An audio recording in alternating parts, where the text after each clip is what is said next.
Hi friends, Assalamualaikum. Welcome to Farsha Health and Beauty Channel. First of all, என்னோட வீடியோவை click பண்ணி பார்க்க வந்த உங்கள் எல்லாருக்கும் மிகப்பெரிய நன்றி.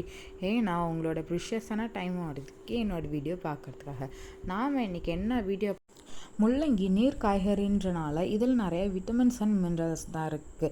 அது மட்டும் இல்லாமல் இது விட்டமின் சி ரிச்சான வெஜிடபிள்ஸும் கூட. இதில் என்னென்ன விட்டமின்ஸ் அண்ட் மினரல்ஸ் இருக்குதுன்னு பார்த்தீங்கன்னா niacin, thiamine, riboflavin, potassium, sodium, calcium, folate, இந்தமாரி நிறைய விட்டமின்ஸ் அண்ட் மினரல்ஸ் இதில் நிறைய பேர்த்துக்கு இந்த முள்ளங்கியில் வர ஸ்மெல்லாலே முள்ளங்கியை நிறைய பேர் எடுத்துக்கிறதுக்கு மறுப்பாங்க.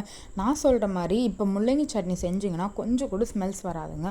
உங்கள் வீட்டில் எல்லாருக்குமே ரொம்ப பிடிச்சிரும். வாங்க எப்படி செய்யுது. கடாயில் ஒரு அரை ஸ்பூனுக்கும் கம்மியாக கல்லெண்ணெய் நான் எனக்கு விட்டுக்கிறேன். 2 இல்லாட்டி 3 மீடியம் சைஸ் முள்ளங்கி எடுத்து நம்ம எந்த அளவுக்கு மெலிசாக கட் பண்ண முடியுமோ அந்த அளவுக்கு எண்ணெய் காஞ்சதும் நல்லா போட்டு மிக்ஸ் பண்ணிக்கலாம்.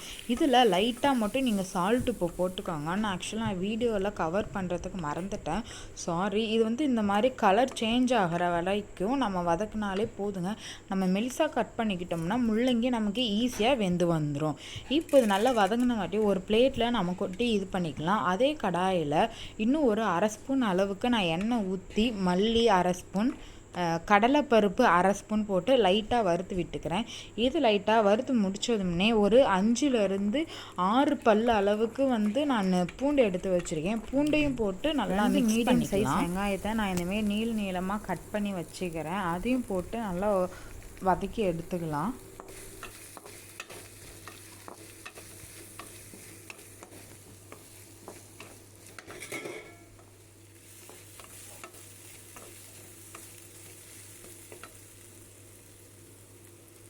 ரெண்டு காஞ்ச மிளகா ஆட் பண்ணதுக்கப்புறம் ஒரு தேங்காய் பத்தையை எடுத்துக்கிட்டு நான் இந்த அளவுக்கு மெலிசாக கட் பண்ணி இதில் ஆட் பண்ணிக்கலாம். இதையும் நல்லா ஓரளவுக்கு வதக்கி எடுத்துக்கலாம்.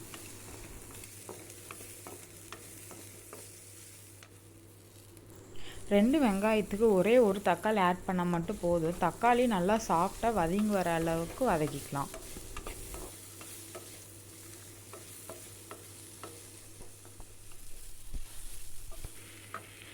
தக்காளி நமக்கு ஓரளவுக்கு சாஃப்டாக வதங்கி வந்ததுக்கப்புறம் புதினா, மல்லி இது ரெண்டும் கொஞ்சம் நம்ம கட் பண்ணி வச்சு அதையும் ஆட் பண்ணிக்கலாம். இதுவும் நல்லா அந்த பச்சை வாடை போகிற அளவுக்கு நம்ம வதக்கி எடுத்துக்கலாம்.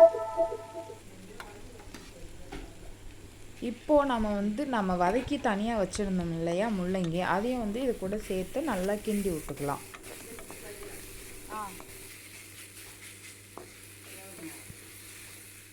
வெங்காயம் தக்காளி எல்லாம் ஆறின பிறகு மிக்சி ஜாரில் போட்டு நம்ம நல்லா அரைச்சி எடுத்துக்கிட்டு வந்துக்கலாம்.